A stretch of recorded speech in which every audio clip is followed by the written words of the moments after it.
பார்த்திங்கன்னா இது வந்து எல்ஜியில் வந்து பார்த்திங்கன்னா 2 டைப் ஆஃப் போர்டு வருது. போர்டோட மாடல் பார்த்திங்கன்னா நிறையா வரும். மேஜராக கம்ப்ரஸரோட டிஃப்ரெண்ட்டில் 2 டைப் ஆஃப் போர்டு வருது. ஒன்று வந்து இன்வெர்டர் டைப்பு, இன்னொன்று வந்து லீனியர் மாடல் டைப்பு. ஓகேங்களா, இது வந்து லீனியர் மாடல் டைப். இந்த போர்டு இதே மாதிரி தான் இருக்கும், அதுவும் வந்து இன்வெர்டர் மாடல். இதில் பார்த்திங்கன்னா எப்படி கண்டுபிடிக்கிறதுனா, இந்த கம்ப்ரஸர் ஜாக் இருக்கா, இதுதான் கம்ப்ரஸர் ஐசி. இது பக்கத்தில் ஒரு ஜாக் கொடுத்துருப்பாங்க. இந்த கம்ப்ரஸர் ஜாக்கில் பார்த்திங்கன்னா காமன் பவர் சேவ் அப்படின்னு போட்டிருக்கோம். ஓகேங்களா, இந்த மாதிரி போட்டிருந்தா இது வந்து லீனியர் மாடல் கம்ப்ரஸர். அது இல்லாமல் இந்த மாதிரி ஒரு ரிலே, ஒரு ஓஎல்பி. ஓகேங்களா, ஓஎல்பி ரிலே இருக்கும். ஏன் இதை சொல்கிறேன்னா, சில மாடலில் ஓஎல்பி ரிலே இருக்கும், இதுலேயே கொஞ்சம் பெரிய கம்ப்ரஸராக இருந்தால் ஓஎல்பி ரிலே இருக்காது. ஓகேங்களா, குறிப்பிட்ட லிட்டர் வரைக்கும் இந்த ஓஎல்பி ரிலே மாடல் இருக்கும், அதுக்கு மேலே வந்ததுன்னா அது இருக்காது. ஓகேங்களா, இதில் வந்து இதை பாருங்கள், இதிலே UVW அப்படின்னு போட்டிருந்தா அது வந்து கம்ப்ரஸர், அதாவது இன்வெர்டர் கம்ப்ரஸர். இந்த மாதிரி பவர் சேவ் இந்த மாதிரி போட்டிருந்ததுன்னா அது வந்து லீனியர் கம்ப்ரஸர். லீனியர் கம்ப்ரஸருக்கும் இன்வெர்டர் கம்ப்ரஸருக்கும் என்ன வித்தியாசம் அப்படின்னு பார்த்தீங்கன்னா, லீனியர் கம்ப்ரஸருங்கிறது 2 போல், அதாவது 2 நார்த்து சவுத் 2 போல் தான் இருக்கும். ஆக்சுவலாக கம்ப்ரஸர் வந்து நமக்கு வந்து பார்த்திங்கன்னா 2 டைப் ஆஃப் ஒர்க் ஆகும். கம்ப்ரஸரோட ஒர்க்கிங் பிரின்சிபல் தான் அது. இப்போ நார்மல் இன்வெர்ட்டரில் பார்த்திங்கன்னா ரொட்டேஷன் இருக்கும். ரொட்டேஷனை லீனியராக மாற்றி பிஸ்டனை ஒர்க் பண்ண வைப்பாங்க.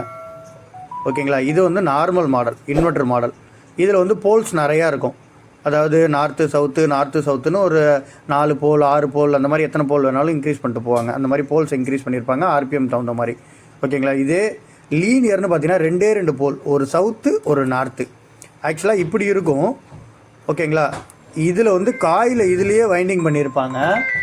ஓகேங்களா, இது வந்து இப்படி போயிட்டு வர்ற மாதிரி.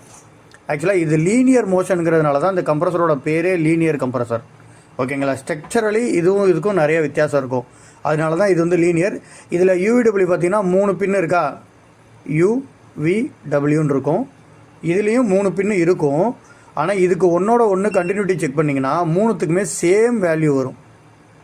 ஓகேங்களா, இது ஒன்றோட ஒன்றுக்கு வந்து சேம் வேல்யூ வரும். இதோட செக் பண்ணிங்கன்னா 2 இதுக்கு மட்டும்தான் வேல்யூ வரும், ஒரு இது டம்மியாக இருக்கும். ஓகேங்களா, இந்த மாதிரி ஒரு வைண்டிங் வந்து டம்மியாக இருக்கும், மிச்சம் 2த்துக்கு தான் வேல்யூ வரும். இதான் லீனியருக்கும் இன்வெர்ட்டருக்கும் உள்ள வித்தியாசம். இது ஒருத்தவங்க கேட்டிருந்தாங்க. ஓகேங்களா, நிறைய பேர் கேட்டுட்டு இருந்தாங்க, அதுக்காக தான் இந்த வீடியோ. இது யூஸ்ஃபுல்லாக இருக்குங்கிறதுக்காக. இதை பற்றி இன்னும் ப்ரீஃபாக வேணும்னா நான் வீடியோவில் உங்களுக்கு ஃபுல் வீடியோவில் எக்ஸ்பிளைன் பண்ணுறேன். ஓகேங்களா, தேங்க்யூ. இது செக் பண்ணுறதும் சேம் மெத்தட் தான். சென்சார் லைனை க்ளோஸ் பண்ணணும். க்ளோஸ் பண்ணிட்டு கம்ப்ரஸரை கனெக்ட் பண்ணி ஆன் பண்ணிங்கன்னா ஆன் ஆகிடும். ஓகேங்களா, தேங்க்யூ.